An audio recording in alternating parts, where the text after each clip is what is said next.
Salut tout le monde, c'est Nelvia-chan, je vous retrouve aujourd'hui pour une nouvelle vidéo. Alors je vous préviens tout de suite, ce ne sera pas la suite de la mise en couleur. Donc le petit singe il viendra plus tard, mais je n'ai toujours pas donné la carte. Donc du coup, je ne vais pas vous la mettre en vidéo tout de suite.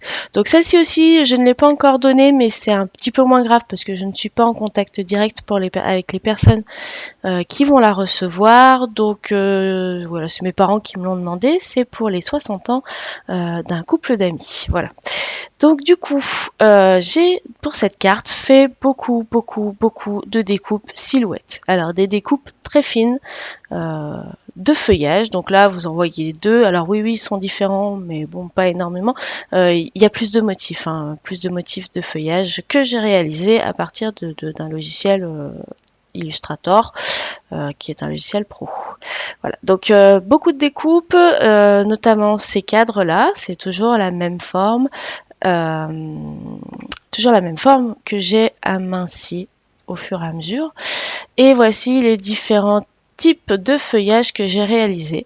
Donc tous les papiers ne passent pas forcément très bien à la silhouette, mais il y en a en tout cas qui fonctionnent très bien, notamment les papiers Lawfon qui marchent bien, et les papiers un peu irisés qui ont une bonne tenue en règle générale. Donc c'est vrai que vaut mieux les utiliser. Donc là, je commence par réaliser mon cadre. Donc ça va être un cadre réalisé en superposition de papier. C'est pour ça qu'ils sont tous plus fins les uns que les autres. C'est pour pouvoir créer un effet de volume, mais sans utiliser de mousse 3D. Donc un effet un petit peu de moulure. Voilà, je sais pas si vous voyez à peu près où je veux en venir. Enfin, en tout cas, vous allez voir le résultat pas très longtemps après. Donc le but du jeu, c'est d'en coller chaque pièce et de venir les positionner en les centrant le mieux possible, puisque là, mon volume se fait de chaque côté jusqu'au centre. Voilà le résultat. Et donc ça, c'est la technique que j'ai utilisée plusieurs fois déjà, notamment pour celles qui suivent mon blog, sur la carte avec la manette de PlayStation. Donc vous aviez été pas mal à l'époque à me demander comment j'avais réalisé l'effet de volume de la manette, et en fait c'était tout simplement des superpositions de couches de papier qui étaient découpées aux bonnes formes et plus ou moins grosses. Voilà, pour donner un peu plus de texture et de tenue à mon cadre, j'ai utilisé cette encre gris souris de Scrap Plaisir, et du coup il est un petit peu moins uniforme, mais je trouve qu'il a un peu plus de cachet, un peu plus de tenue. Il fallait que je garde ce côté blanc, mais je voulais pas du blanc sur blanc, parce qu'en plus le papier de fond est moins blanc que le papier du cadre, donc ça allait pas du tout.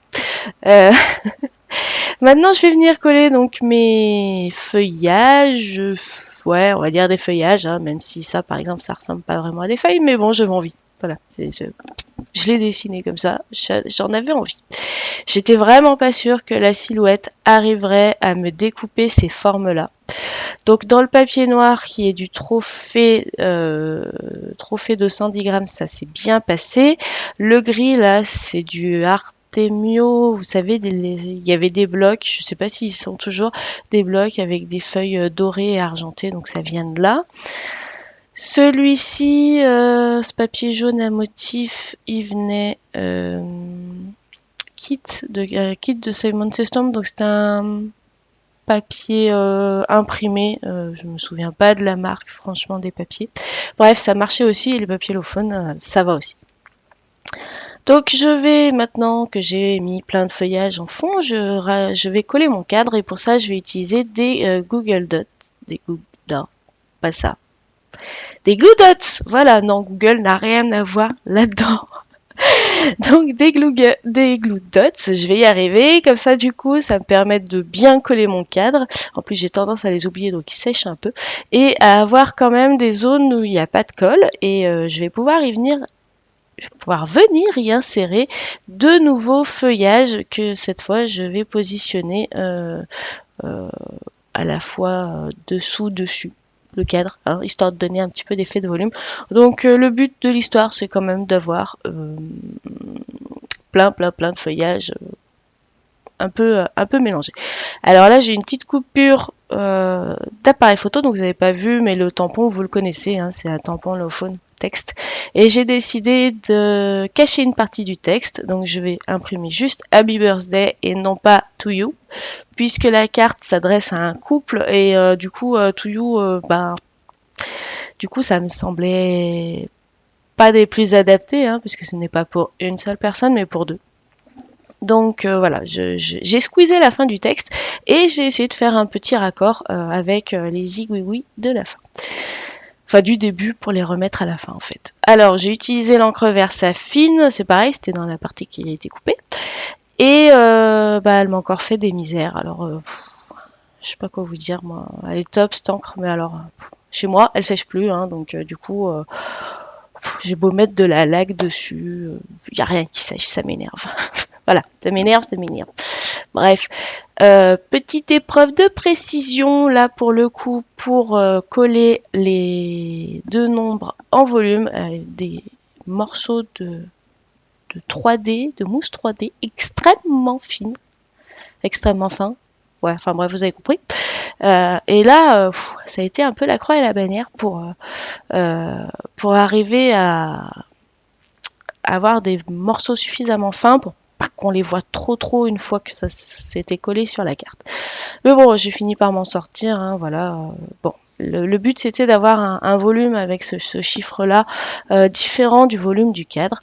Et pour bien faire ressortir, on y met un petit peu de paillettes, oui. Voilà.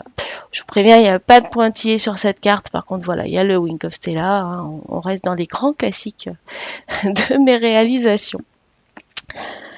Je vais venir coller donc mon devant de carte. Alors on fait bien attention parce qu'il y a du volume. Enfin bon, ça passe. Ça m'a jamais dérangé de passer le scotch déroulant une fois que le volume était posé. J'ai jamais eu de problème. Mais enfin après, il y en a qui craignent un peu, puis il y en a apparemment qui ont eu quelques soucis. Donc vous allez voir, hein, l'encre sur Happy Birthday, elle a bavé. J'ai quasiment pas mis les doigts dessus pourtant, et là ça fait un moment qu'elle est posée, mais je sais pas, chez moi ça sèche plus. Et voilà, bon, on va terminer cette petite carte avec quelques Enamel Dots qui, ma foi, ont un jaune très proche de ce que j'ai utilisé en papier de fond jaune et quelques découpes. Donc voilà, c'était plutôt intéressant. Voilà, donc ce sera tout pour cette carte. Donc une carte d'anniversaire pour un couple, hein, je le rappelle. Donc beaucoup de travail, de préparation, de découpe en amont. Et vraiment, après, c'est que du montage. Donc voilà, j'espère que cette réalisation vous aura plu. Bon, je pense que ça reste bien dans mon style, même si là il y a très peu de tamponnage, très peu d'utilisation d'encre, vraiment que du montage, hein. Et voilà pour cette réalisation, n'hésitez pas à me donner vos avis en commentaire, n'hésitez pas à me dire si ça vous a plu ou pas et pourquoi. Et puis donc bien évidemment, si vous n'avez pas le temps, un petit pouce bleu ou rouge, hein, selon votre humeur et votre appréciation, sera le bienvenu. Donc voilà, je vous laisse sur ces dernières images. N'hésitez pas à venir sur le blog pour voir la liste du matériel. En attendant, je vous fais plein d'énormes bisous. Merci d'être toujours là, d'être aussi fidèle et on se retrouve bientôt pour une nouvelle vidéo. Bye bye!